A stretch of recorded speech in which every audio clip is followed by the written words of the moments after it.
Welcome back everyone to my second Let's Play of Final Fantasy I for the Nintendo Entertainment System played on the Wii Virtual Console. Last episode, Albert, Beez, Chip, and Nichols visited Onrac, the last town that they needed to visit in the northern hemisphere. And they learned a lot of information. They learned that the sea shrine is the home of the mermaids, and it was sunk 200 years ago by Kraken, the fiend of water. And the mermaids need help. Somebody built a submarine to go down and help them, but it needs oxyale. We learned that oxyale can be drawn from the spring in Gaia, but only by a fairy. And that fairy, unfortunately, was captured and bottled up by an evil pirate. But luckily, we learned that there's a caravan that has a unique item for sale to the west of the Onrac. So we're about to head to that caravan. Maybe it's the ferry. The interesting about the convoy is it's that one glitch tile that I mentioned. I told you earlier that your airship can only land on the grass, but actually it can land, the only tile that isn't grass that can land on is this desert tile, which is the caravan. So yeah, that's pretty neat. So here's the oasis. It only has one thing for sale, the bottle. 50,000 gold. It's pretty expensive, but you should have that money by now. So you just have to pop the bottle then. We're going to go into our inventory, pop the bottle, and what happens? Pop, a fairy appears, and then it's gone. So yeah, it flies back to Gaia, so we're going to head back to Gaia so we can get that oxyale, and then we can use the submarine to go down and visit the mermaids. Now, one of the things you might have noticed is I moved Beez to the back row. I'm going to be basically selling all of Beez's armor, because he's going to get a lot of armor upgrades in the Sea Shrine. So I'm going to put him in the back there, because he's not going to have any armor, and, well, other than the pro ring. So if he gets hit, he takes a lot of damage. So I'm just going to switch our party around so that he's not targeted often. So, like I said, because there's going to be so much armor that we're going to get, and we're going to have to either drop armor from our inventory, or, you know, well, basically, yeah, we're going to have to drop the armor from the inventory if we want to get the new armor. So I'm just going to, you know, sell it off here, get a little bit of money. Not that money is all that of a big concern for me, but still, I don't like just dropping equipment on the ground. I guess it's more OCD type stuff. So we're going to head back now here to the spring in Gaia and see if the fairy's there. So hopefully she made her way back home. If she did, she's a very fast flyer because she beat our airship over there. So maybe she has like magic, like she can teleport. But hey, there she is, so let's talk with her. That pirate trapped me in the bottle. I will draw oxyale from the bottom of the spring for you. Alright. And then we talk with her again. Thank you for saving me. Remember, oxyale will give you air. Alright, so that'll allow us to breathe underwater. Kind of like the diving helmet in Final Fantasy VI. It's always weird in that one. The oxyale furnaces fresh air. You only get one diving helmet, but you have a party of 3 at the time. You'll see that when I eventually get to that game. Probably years from now.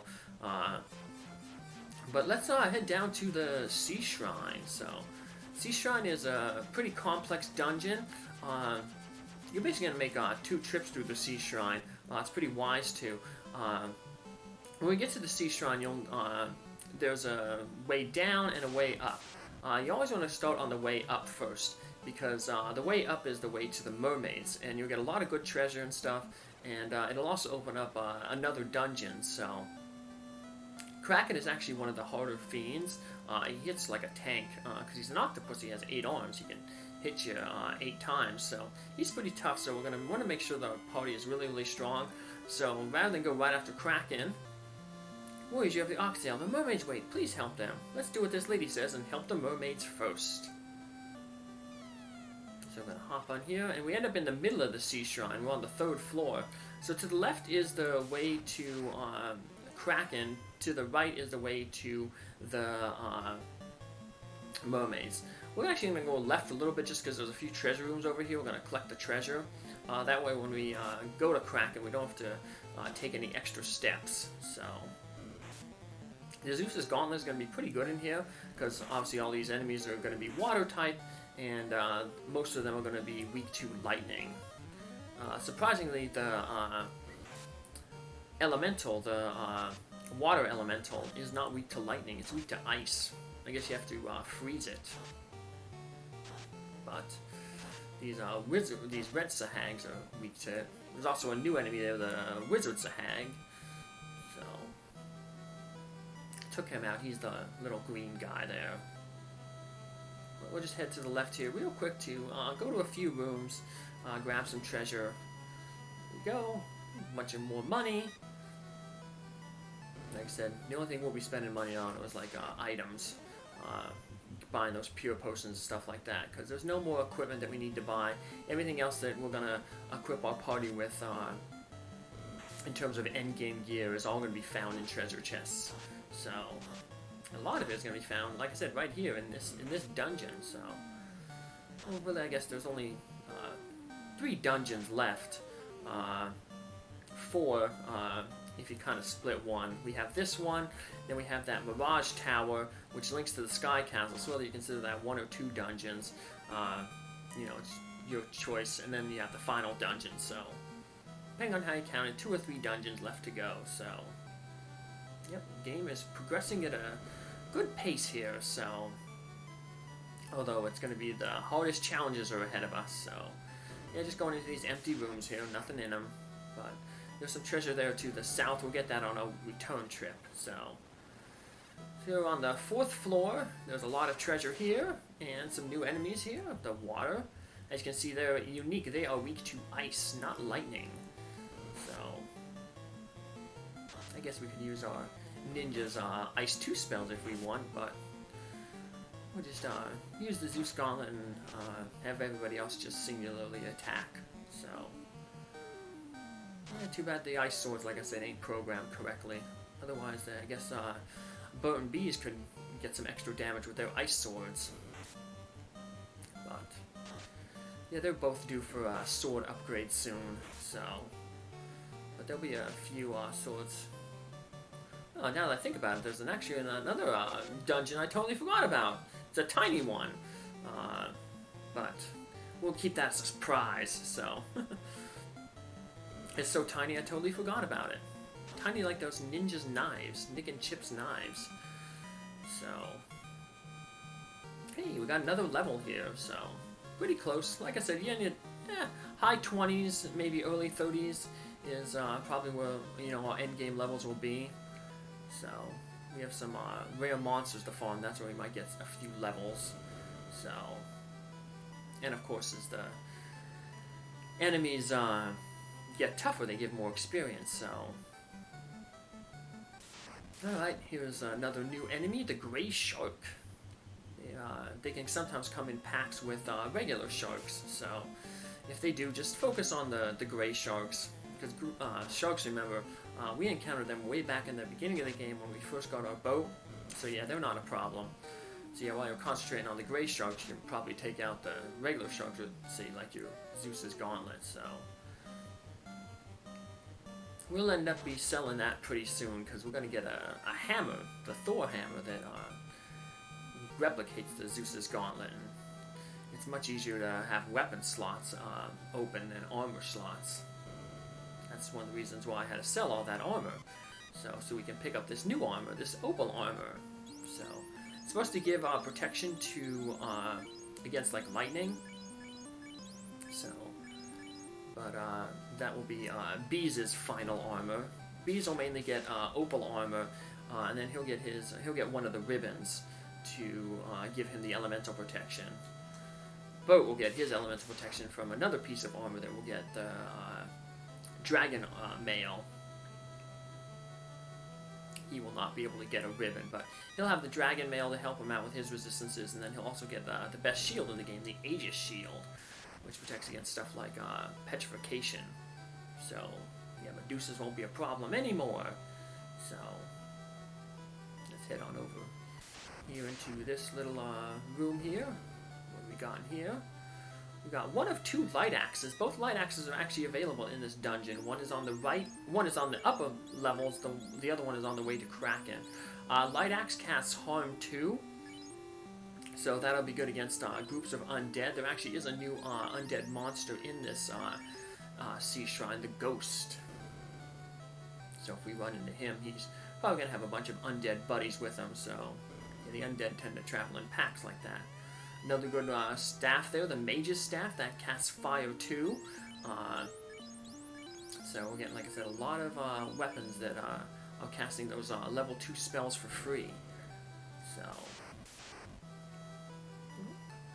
then we have one more room here to look for some treasure in.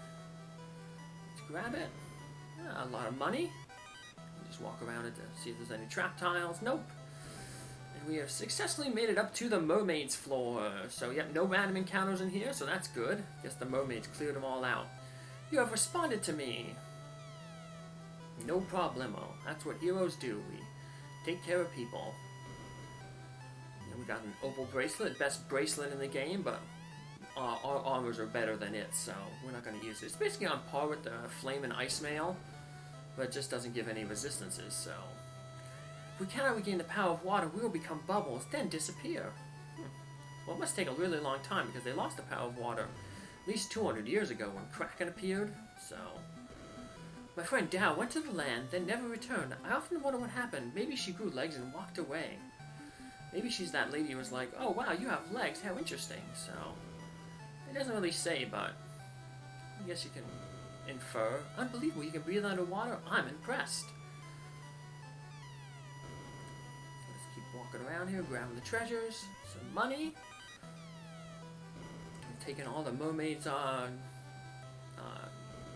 treasures. Please save the sea and make the orb shine again. I was going to try to think of a better word. Fortune, I guess.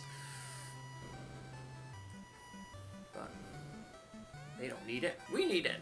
Help save the world. I suppose you are legendary. Yep, we are legendary heroes, as shown by the fact that we have 2 of the orbs restored to light. Are we going to become bubbles? Not if we can help it, ma'am. More money and less money. Guess they don't like to divide their treasure evenly.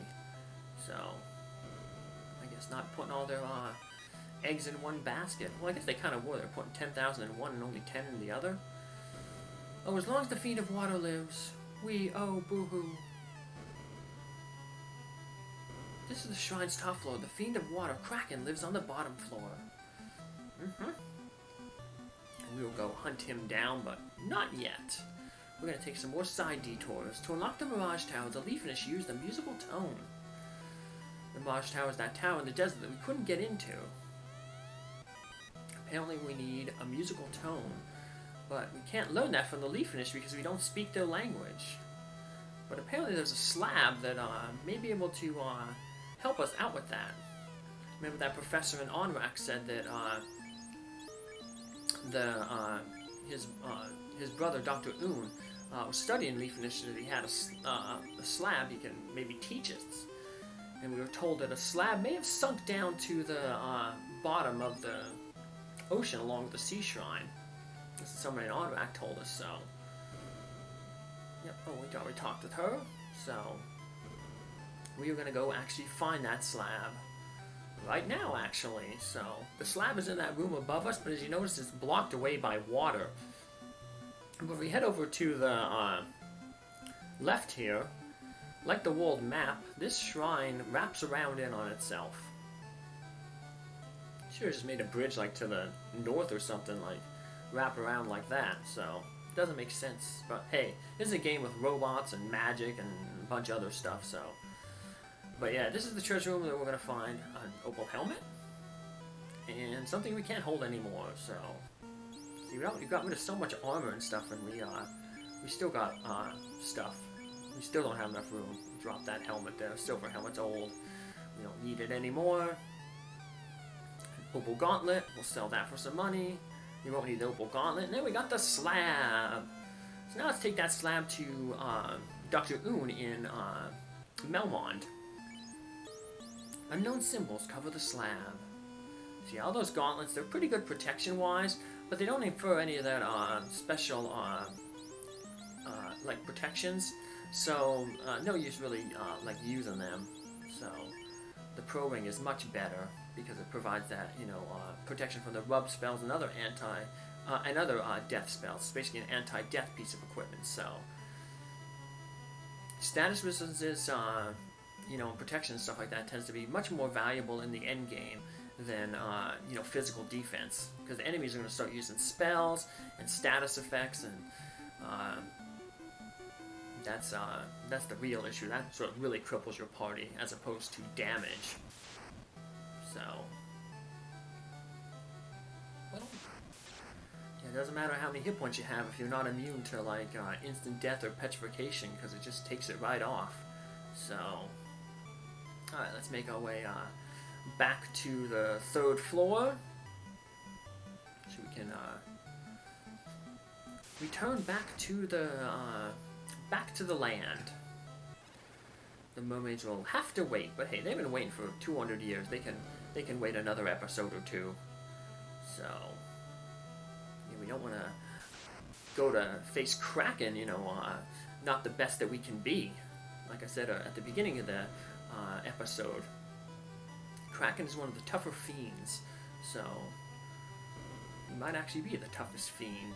So, well, hopefully, sometimes he can fight stupid though. So, like an octopus, he can shoot out ink, and that would blind your characters. But remember, the blind spell, the dark spell, is bugged in this game. So, hey, you hope that Kraken is dumb and just uses that spell over and over again. Or that skill. It's not a spell, it's a skill. So, alright, well, let's finish off this episode by hopping in our canoe, then going to our airship and flying to Melmond. And hey, we got a new enemy here, the Frost Gator. So, we only have one more river monster to encounter here up at the north. So, it's the rarest of the river monsters. Not to say the rarest of the rare monsters, that's not true. It's the rarest of the river monsters. Like I said, the rarest monsters are the T-Rex and the Iron Golems, the only ones that have 1 in 64 chance of being encountered. So, well, alright, we took care of those frosty gators. So, we're going to very close to our airship there. Alrighty, let's get in that airship and head on down to Melmond. Well, I guess we're going to head on up to Melmond. It's quicker to go up. Remember, the world wraps around like the Sea Shrine. So, Melmond is kind of north of Onrac. So here we are. There's that cave where the Titan was. We fed him the ruby. And here's our our favorite town, Melmond. Said no one ever. Yeah, it looks like it's not. It's not looking too good. It would have been neat if they would have changed it, but I guess, obviously, like, limitations in the game, it would have been neat, like, maybe over time if more of those tiles became, say, grass or something, so. We can sell that opal bracelet. We can sell the opal gauntlet. And make some money. And clear up some inventory space for the next dungeon we go to get some stuff. A slab! With the slab... This slab will lead us to solve the riddle of Lefeinish. Now listen to me. Warriors, revive the power of the orbs. And now once we've done this, now we can go back to Lefeinish. That's the town where everyone said Lupa Lupa. And we'll actually be able to converse with them. So that's what we're going to do in our next episode. We're going to head to Lefeinish now that we can speak the language. And maybe we can find out more about that musical chime that they use to enter the Mirage Tower. Take care. Have a good day. Bye.